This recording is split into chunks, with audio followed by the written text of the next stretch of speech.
my name is Ness, welcome back to my channel. I like to talk about books. Today I'm going to be talking about my overachieving ambition for November, which is reading this really heavy, genuinely really heavy stack of books. There is 1, 2, 3, 4, 5, 6, 7, 8, I've lost count, 8 books here.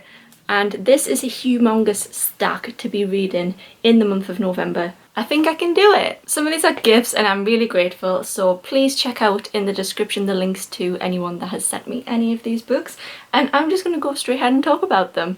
So I had a fantastic read month in October and it was really hard to decide what I wanted to read in November. I'm definitely a seasonal reader. I like to read darker novels in the winter and around Halloween, but I'm definitely not a Christmas person. I absolutely don't like Christmas reads. So anyway, the first book for November is A Court of Mist and Fury. This is a recent addition to my TBR. It was only last night that I actually added it to this month's TBR, and that was on the back of a conversation that was occurring on Rebecca Reads' Sprint last night, where we were like talking about chapter 55. Someone said it starts off with like a good soup, and I had to know what that meant. So I've added it to this month's TBR so that I can actually get involved on whatever the chapter 55 drama is. I think I know what it's going to be and that I'm not going to be mentally prepared for it. This is book 2 in ACOTAR. I'm sure you know what that is. It's not a book that I particularly enjoyed, if I'm honest, but I do have book 2 and 3, so I've dedicated myself to reading it. I've heard that this one is better than book 1. It's a chunky book, so I hope so, because this is a long read if you don't like it. But I have never read it before. I just really want to read this so I'm caught up in the gossip, if I'm honest. If you don't know what ACOTAR is, it's a Beauty and the Beast retelling by Sarah J Maas,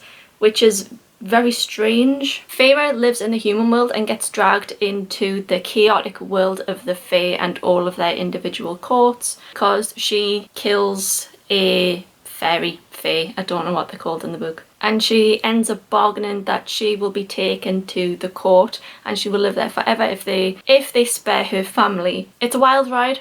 I've read it twice. The first time I read it, I rated it 1 star. The second time I rated it 3 or 4 stars. So yeah, I'm nervous. The second book is an advanced reader copy that I've just recently been sent by the publisher, so I'm really grateful to Harper, and is The Keeper of the Night by Kaylee Lee Baker, and it says on this it comes out on the 12th of October. I have had my eye on this for a little while, so I jumped at the chance to get this off the publisher, which is rare for me, and it's set in the 1890s Japan. So the main character is half British Reaper, half Japanese Shinigami, and she's been collecting souls on the streets of London for centuries. While she's in London, she obeys a harsh hierarchy of the Reapers who despise her, but then she fails to control her growing Shinigami powers, and she ends up fleeing to Japan. When she's there, she seeks out the goddess of death, and to prove her worth she must set about some tasks, and this includes eliminating 3 dangerous demons. It does say on the back that it's an own voices story of a girl from 2 worlds who isn't welcomed by either, which is very sad, but I'm really looking forward to reading this. This is classed as young adult fantasy. It's nearly 400 pages, which it doesn't look like that much, but it is. Next is one that I'm actually currently reading because I started it on the 1st of November and I'm almost finished it,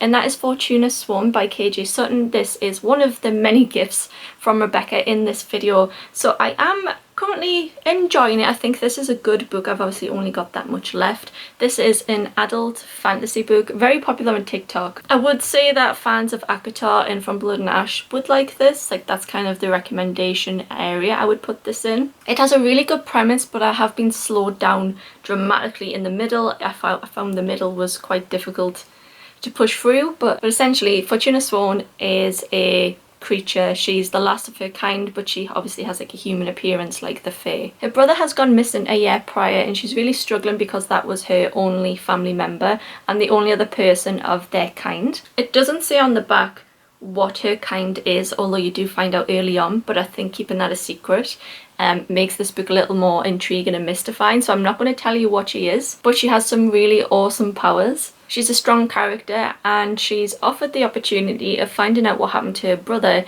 in exchange for following someone into another realm. It's set in the Fae court. She has like a dreamscape world. It's so well done, like the premise is so good, but I do have a problem with the pacing, but obviously if you want to know more about that, you can either watch my weekly vlogs or my wrap up. I was expecting this book to be like really heavy on smut, but it's actually not. Lots of similarities to Akatar, where she's getting herself in far too deep and going through trials and things, and yeah, I enjoy it. So my next one is book 2 of The Cruel Prince, and that is The Wicked King. I read The Cruel Prince about a year ago and really enjoyed it, but I just never got around to picking up the second book, so when I found it on offer in Waterstones, I decided to pick it up. If you've never read The Cruel Prince, I highly recommend that you do. I really enjoyed it. It's a young adult, kind of like a bully romance, where 3 sisters find themselves in the Fae world because the eldest half-sister is actually half Fae. They end up under her dad's protection in the Fae world. He is quite high up there,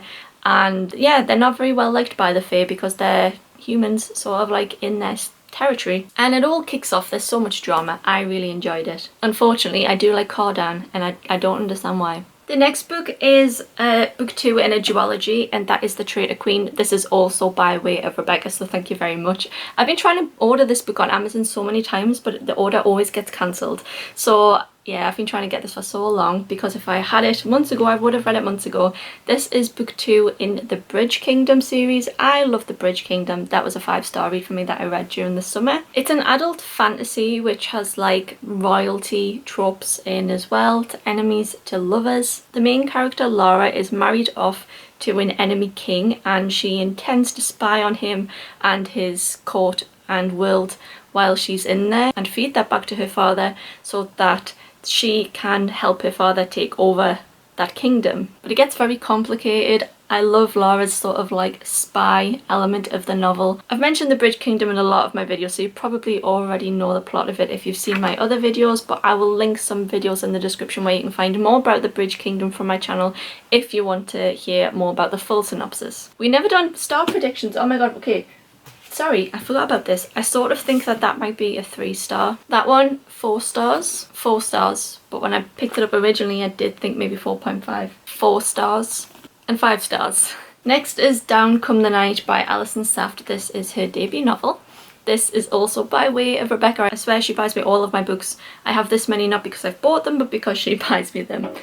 This is a standalone novel, and I said this in my weekly vlog, but if you didn't watch that, I did tweet the author to ask if Down Comes the Night was inspired by a Fleetwood Mac song, and she said it was. I love Fleetwood Mac, so I had to have this in my hands.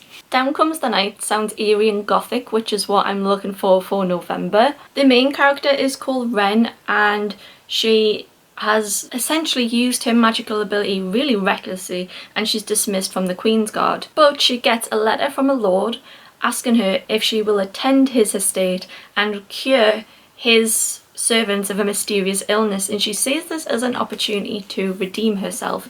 But all is not as it seems at the Hall. It says on the back that this is a young adult fantasy.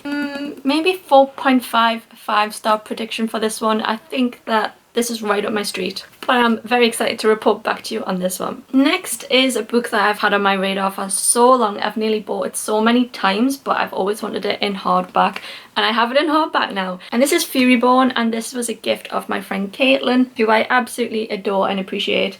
And Furyborn, can we just... Some of these books have like really weird like ridges on. It makes me think of like when they bound books the old-fashioned way. I don't know, that was weird. So, Furyborn is a young adult fantasy that's the first in a trilogy, and it's about royalty.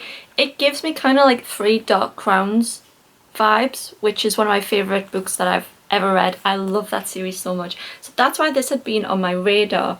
So this has 2 timelines. The first timeline is about Riel, I'm not sure how to pronounce that. And when assassins ambush her best friend, the Crown Prince, she reveals that she holds a type of elemental magic that is very rare and is usually only held by people who are prophesied to be queens. 1,000 years later, the legend of Queen Riel is merely a fairy tale to a bounty hunter, Eliana. She has embraced her violence to keep her family safe, but unfortunately her mother vanishes. To find her, Eliana joins a rebel captain on a dangerous mission and discovers that the evil of the heart of the Empire is more terrible than she ever imagined.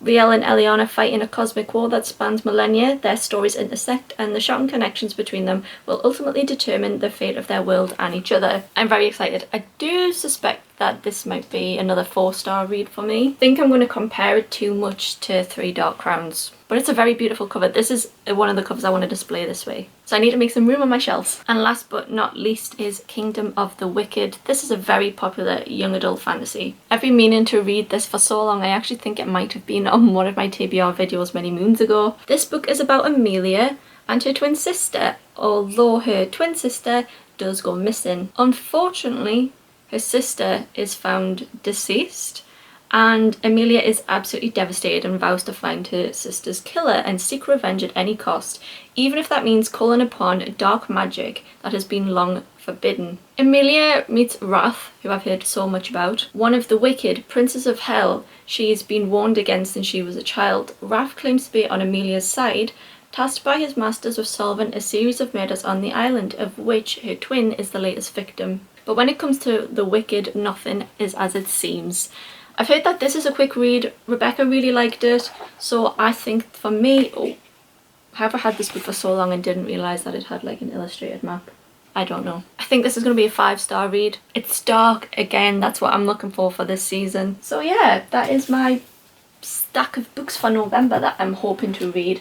I'm already nearly finished one, but I definitely could have read more had it not put me in like a little bit of a reading slump. But we'll see how far I get. Thank you for watching. Let me know what you plan on reading this month. Have you read any of these? If you have, please let me know what you thought of them in the comments, and I will see you in my next video. Bye guys.